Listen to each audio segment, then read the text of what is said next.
ராணிப்பேட்டை மாவட்டம் மேல்விசாரம் மின்வாரிய அலுவலகத்தில் பணியாற்றும் இளநிலை பொறியாளர் சாதிக் பாஷா பொதுமக்களிடம் மரியாதையற்ற முறையில் பேசி வாக்குவாதத்தில் ஈடுபட்டதாக குற்றச்சாட்டு எழுந்துள்ளது.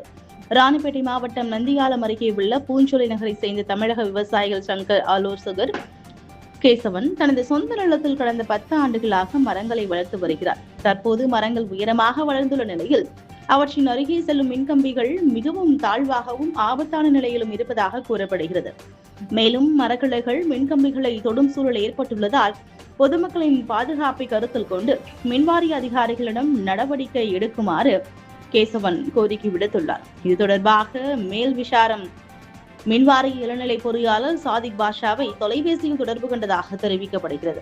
அப்போதே கேசவன் கூறிய கோரிக்கைக்கு உரிய பதில் அளிக்காமல், நீங்கள் பேசும் விதம் சரியில்லை என்றும் உங்களை போன்ற பலரை நான் பார்த்திருக்கிறேன், எனக்கு நீங்கள் பாடம் எடுக்க வேண்டாம் என சாதிக் பாஷா பேசியதாக குற்றச்சாட்டு முன்வைக்கப்பட்டுள்ளது.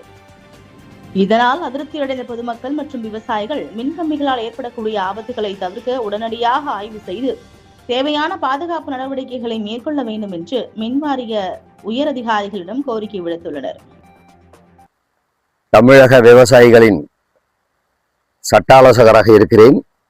மேலும் மாங்குப்பம் அனைத்து அரசியல் சமூக சேவை அறக்கட்டளையின் சட்ட ஆலோசகர், திருவள்ளூர் சமூக சேவை அறக்கட்டளையின் சட்ட ஆலோசகர், அறிவுடைமை வளர்ப்பு ஆற்றல் இயக்கத்தினுடைய நிறுவனராகவும் நான் எனது சீரிய தொண்டினை மக்களுக்காக ஆற்றி வருகிறேன். இந்த வகையில் நேற்றைய தினம் நான் எனது நிலத்தின் பரப்பிலே, இன்னும் சரியாக சொல்ல போனால் எனது நிலத்தின் மேலாக செல்லும் மின் கம்பியை தடையில்லாமல் மின்சாரம் பெறுவதற்காக வேண்டி எனது நிலத்தில் உள்ள இங்கே உள்ள சவுக்கு மரங்கள் வைக்கப்பட்டிருக்கிறது. அதனுடைய கிளைகளை கழித்து அடுத்து வரும் மழை காலங்களில் காற்றும் மழையும் கலந்த காலமாக இருப்பதால் அந்த தருணத்திலே இவற்றை கழித்து மக்களுக்கு சீரான மின்சாரம் கிடைக்க வேண்டும் என்ற ஒரு நல்ல நோக்கத்தில் வருமுன்னர் காவாதான் வாழ்க்கை எரிமுன்னர் வைத்தோர் போல கெடும் என்பது போல வருமுன்னர் காப்பதற்காக வேண்டியே நான் நேற்றைய தினம் மேல்விசாரம் தமிழ்நாடு மின்சார வாரியத்தின் ஃபோர்மேன் அவர்களை முன்னதாக தொடர்பு கொண்டேன். ஐயா, இந்த மாதத்தில் பவர் ஷட்டவுன் வாய்ப்பு இல்லை என்று தெரிகிறது. அதனால் எனக்கு ஒரு நல்ல ஆலோசனை கூறுங்கள். உங்களுடைய மின்சாரம் பிரேக் டவுன் கொடுத்தால் நான் இந்த மரங்களை கழித்து மக்களுக்கு இடையூறு இல்லாமலும் யாருக்கும் தொந்தரவு இல்லாமல் நான் நல்லபடியாக இருக்க வேண்டும் என்று விசாரித்தேன். அவர்கள், நீங்கள் இளநிலை பொறியாளர் தமிழ்நாடு மின்சார வாரியம் மேல்விசாரம் அவர்களை நீங்கள் தொடர்பு கொண்டு அவரிடம் உரிய அனுமதி பெற்றுக் கொடுத்தால் நாங்கள் அதற்கான ஏற்பாடுகள் செய்கிறோம் என்று கூறியதின் அடிப்படையில் நமது மேல்விசாரத்தில் தமிழ்நாடு மின்சார வாரியத்தின் இளநிலை பொறியாளர் அவர்களை தொலைபேசியில் தொடர்பு கொண்டு கேட்டேன். ஐயா, யாருக்கும் எந்த பாதிப்பும் இல்லாமல் வாழ வேண்டும் என்ற ஒரே நோக்கத்திற்காக மேலே செல்லும் இந்த மரக்கிளைகளை நான் கழித்து கொடுப்பதற்கு இந்த மாதத்தில் ஷட்டவுன் இல்லை என்று அறிகிறேன். இனியும் இந்த தமிழக அரசின் முன்னேற்பாடுகள் காரணமாக இனி தமிழகத்தில் மின்சார வெட்டு இல்லை, பிரேக் டவுன் இல்லை என்ற செய்தியை கேள்விப்பட்டேன். ஆனால் தகுந்த ஆலோசனை கூறுங்கள் என்று உரிய வணக்கத்தை செலுத்தி, ஐயா வணக்கம் என்றேன். அவர் வணக்கத்திற்கு சொல்லுதல் என்றார். திரும்பவும் வணக்கம் சொன்னேன். அதற்கும் சொல்லவில்லை. சரி ஐயா, நான் 2 முறை வணக்கம் சொன்னேன், நீங்கள் வணக்கம் சொல்லவில்லை, பரவாயில்லை. நான் வணக்கத்தை எதிர்பார்த்தேன், நீங்கள் வணக்கத்தை சொல்லவில்லை, பரவாயில்லை. நான் மண்ணுக்கும் மரத்துக்கும் மலைக்கும் வணக்கத்தை சொல்லும் மரபிலே வந்தவன்.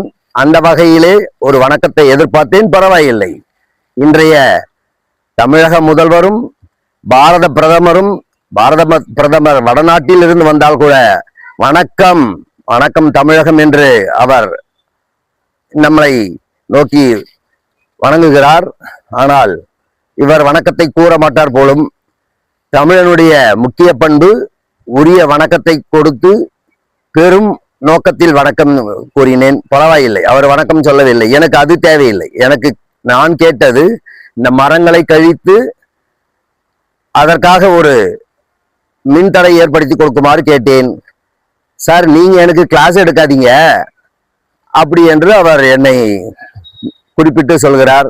நான் விளக்கத்தை கேட்டதற்கே எனக்கு வகுப்பு எடுக்காது என்று கூறும் இந்த தமிழ்நாடு மின்சார வாரியத்தின் இளநிலை பொறியாளர் அவர்கள் கூறுவது வருத்தத்திற்கு உரியது. கடைசி வரை அவர் அதற்கான விளக்கத்தை அவர் கொடுக்கவே இல்லை. இருப்பினும் மாறாக மனது புண்படும்படி பேசுகிறார். நான் மற்ற விவசாயிகளை தொடர்பு கொண்டு விசாரித்ததற்கு ஆமாம், மேல் விசாரத்தில் தற்போதுள்ள இளநிலை பொறியாளர் அவர்கள் 5 ஆண்டுகளுக்கும் மேலாக ஒரே இடத்தில் பணி செய்து கொண்டிருக்கிறார். அவருக்கு நாங்கள் தொலைபேசியில் அழைப்பை விடுத்தாலும் தொலைபேசியை எடுப்பதில்லை என்றும் எதற்கும் பதில் கூற மாட்டார் என்றும் விவசாயிகள், இங்கே உள்ள பெரும்பாலான விவசாயிகள் மக்கள் வருத்தத்தை தெரிவித்துக் கொண்டார்கள். எனவே மாற்றம் ஒன்றுதான் மாற்றம் இல்லாதது என்று எதிர்பார்க்கிறோம். தமிழக அரசு சரியான ஒரு மாற்றத்தை ஏற்படுத்தி நல்ல வழியில் முனைப்போடு செயல்பட்டு கொண்டிருக்கிறது. எனவே இதை இந்த நிலையை மாற்றுவதற்கான ஒரு தருணத்தை நாங்கள் எதிர்பார்க்கிறோம். நன்றி, வணக்கம்.